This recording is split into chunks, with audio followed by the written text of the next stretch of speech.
फिर जिस समय राजा लोग युद्ध करने को निकला करते हैं, उस समय अर्थात वर्ष के आरंभ में दाऊद ने योआब को और उसके संग अपने सेवकों और समस्त इस्राएलियों को भेजा, और उन्होंने अम्मोनियों को नाश किया और रब्बा नगर को घेर लिया। परंतु दाऊद यरूशलेम में रह गया। सांझ के समय दाऊद पलंग पर से उठकर राजभवन की छत पर टहल रहा था, और छत पर से उसको एक स्त्री, जो अति सुंदर थी, नहाती हुई देख पड़ी। जब दाऊद ने भेजकर उस स्त्री को पूछवाया, तब किसी ने कहा, क्या यह एहल्याम की बेटी और हित्ती उरिय्याह की पत्नी बतशेबा नहीं है? तब दाऊद ने दूत भेजकर उसे बुलवा लिया, और वह दाऊद के पास आए, और वह उसके साथ सोया। वह तो ऋतु से शुद्ध हो गई थी, तब वह अपने घर लौट गई। और वह स्त्री गर्भवती हुई, तब दाऊद के पास कहला भेजा कि मुझे गर्भ है। तब दाऊद ने योआब के पास कहला भेजा कि हित्ती उरिय्याह को मेरे पास भेज। तब योआब ने उरिय्याह को दाऊद के पास भेज दिया। जब उरिय्याह उसके पास आया, तब दाऊद ने उससे योआब और सेना का कुशलक्षेम और युद्ध का हाल पूछा। तब दाऊद ने उरिय्याह से कहा, अपने घर जाकर अपने पांव धो। और उरिय्याह राजभवन से निकला, और उसके पीछे राजा के पास से कुछ इनाम भेजा गया। परंतु उरिय्याह अपने स्वामी के सब सेवकों के संग राजभवन के द्वार में लेट गया, और अपने घर न गया। जब दाऊद को ये समाचार मिला कि उरिय्याह अपने घर नहीं गया, तब दाऊद ने उरिय्याह से कहा, क्या तू यात्रा करके नहीं आया? तो अपने घर क्यों नहीं गया? उरिय्याह ने दाऊद से कहा, जब संदूक और इस्राएल और यहूदा झोपड़ियों में रहते हैं, और मेरा स्वामी योआब और मेरे स्वामी के सेवक खुले मैदान पर डेरे डाले हुए हैं, तो क्या मैं घर जाकर खाऊं, पीऊं और अपनी पत्नी के साथ सोऊं? तेरे जीवन की शपथ और तेरे प्राण की शपथ कि मैं ऐसा काम नहीं करने का। दाऊद ने उरिय्याह से कहा, आज यहीं रह, और कल मैं तुझे विदा करूंगा। इसलिए उरिय्याह उस दिन और दूसरे दिन भी यरूशलेम में रहा। तब दाऊद ने उसे नेवता दिया, और उसने उसके सामने खाया पिया, और उसी ने उसे मतवाला किया। और सांझ को वह अपने स्वामी के सेवकों के संग अपनी चारपाई पर सोने को निकला, परंतु अपने घर न गया। बिहान को दाऊद ने योआब के नाम पर एक चिट्ठी लिखकर उरिय्याह के हाथ से भेज दी। उस चिट्ठी में ये लिखा था कि सबसे घोर युद्ध के सामने उरिय्याह को रखना, तब उसे छोड़कर लौट आओ कि वह घायल होकर मर जाए। और योआब ने नगर को अच्छी रीति से देखभाल कर जिस स्थान में वह जानता था कि वीर है, उसी में उरिय्याह को ठहरा दिया। तब नगर के पुरुषों ने निकलकर योआब से युद्ध किया, और लोगों में से अर्थात दाऊद के सेवकों में से कितने खेत आए, और उनमें हित्ती उरिय्याह भी मर गया। तब योआब ने भेजकर दाऊद को युद्ध का पूरा हाल बताया, और दूत को आज्ञा दी कि जब तू युद्ध का पूरा हाल राजा को बता चुके, तब यदि राजा जलकर कहने लगे कि तुम लोग लड़ने को नगर के ऐसे निकट क्यों गए? क्या तुम न जानते थे कि वे शहर पनाह पर से तीर छोड़ेंगे? यरूब्बेशेत के पुत्र अबीमेलेक को किसने मार डाला? क्या एक स्त्री ने शहर पनाह पर से चक्की का उपला पाट उस पर ऐसा न डाला कि वह तेबेस में मर गया? फिर तुम शहर पनाह के ऐसे निकट क्यों गए? तो तू यो कहना कि तेरा दास उरिय्याह हित्ती भी मर गया। तब दूत चल दिया, और जाकर दाऊद से योआब की सब बातें वर्णन की। दूत ने दाऊद से कहा कि वे लोग हम पर प्रबल होकर मैदान में हमारे पास निकल आए, फिर हमने उन्हें फाटक तक खदेड़ा।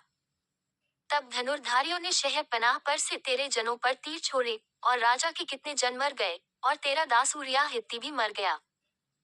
दाऊद ने दूत से कहा, योआब से यूं कहना कि इस बात के कारण उदास न हो, क्योंकि तलवार जैसे इसको वैसे उसको नाश करती है, तो तू नगर के विरुद्ध अधिक दृढ़ता से लड़कर उसे उलट दे, और तू उसे हियाव बंधा।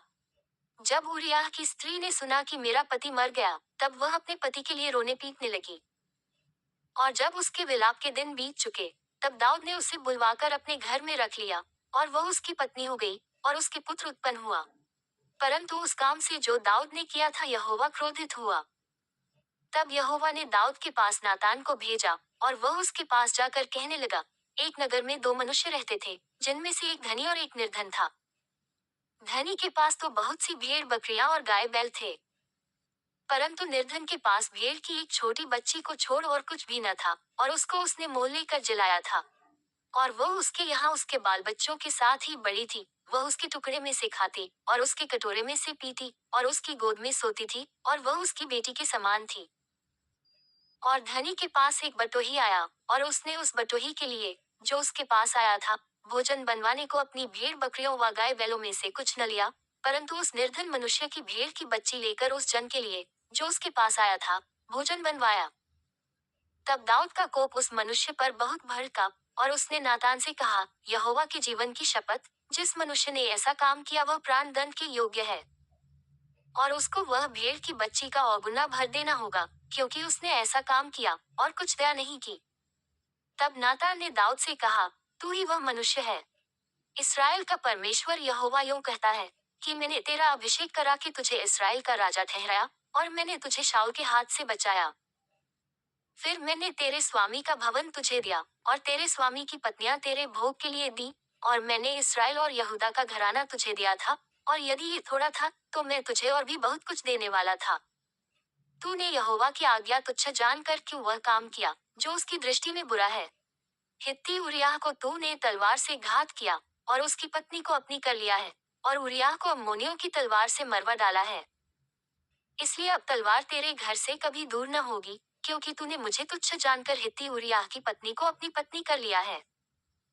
यहोवा यूं कहता है कि सुन, मैं तेरे घर में से विपत्ति उठाकर तुझ पर डालूंगा, और तेरी पत्नियों को तेरे सामने लेकर दूसरे को दूंगा, और वह दिन दोपहरी में तेरी पत्नियों से कुकर्म करेगा।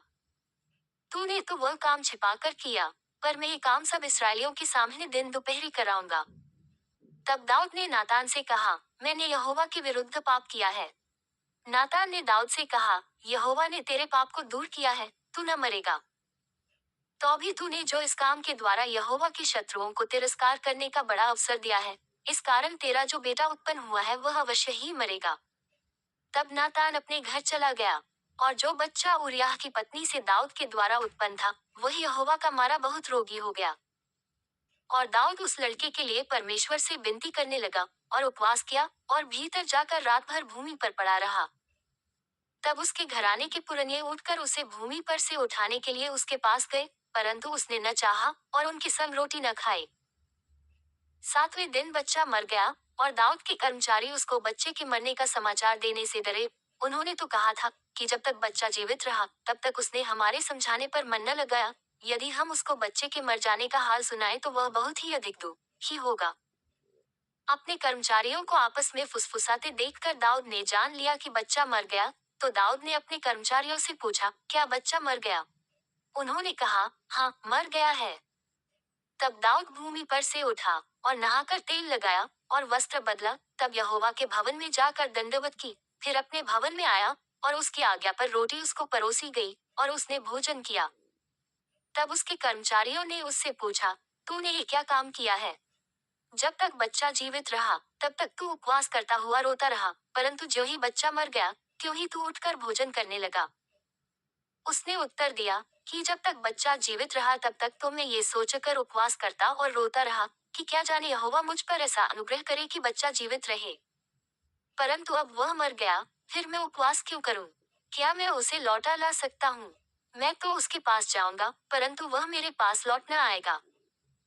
तब दाऊद ने अपनी पत्नी बतशेबा को शांति दी, और वह उसके पास गया, और उसके एक पुत्र उत्पन्न हुआ, और उसने उसका नाम सुलेमान रखा, और वह यहोवा का प्रिय हुआ। और उसने नातान भविष्यद्वक्ता के द्वारा संदेश भेज दिया, और उसने यहोवा के कारण उसका नाम यदीद्याह रखा।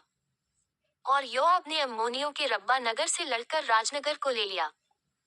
तब योआब ने दूतों से दाऊद के पास ये कहला भेजा कि मैं रब्बा से लड़ा और जल वाले नगर को ले लिया है। सो अब रहे हुए लोगों को इकट्ठा करके नगर के विरुद्ध छावनी डालकर उसे भी ले ले, ऐसा ना हो कि मैं उसे ले लूं और वह मेरे नाम पर कहलाए। तब दाऊद सब लोगों को इकट्ठा करके रब्बा को गया, और उससे युद्ध करके उसे ले लिया। तब उसने उनके राजा का मुकुट, जो तौल में किकार भर सोने का था, और उसमें मणि जड़े थे, उसको उसके सिर पर से उतारा, और वह दाऊद के सिर पर रखा गया। फिर उसने उस नगर की बहुत ही लूट पाई, और उसने उसके रहने वालों को निकाल कर आरों से दो दो टुकड़े कराया, और लोहे के हेंगे उन पर फिरवाए, और लोहे की कुल्हाड़ियों से उन्हें कटवाया, और ईंट के पजावे में से चलवाया, और अम्मोनियों के सब नगरों से भी उसने ऐसा ही किया। तब दाऊद समस्त लोगों समेत यरूशलेम को लौट आया।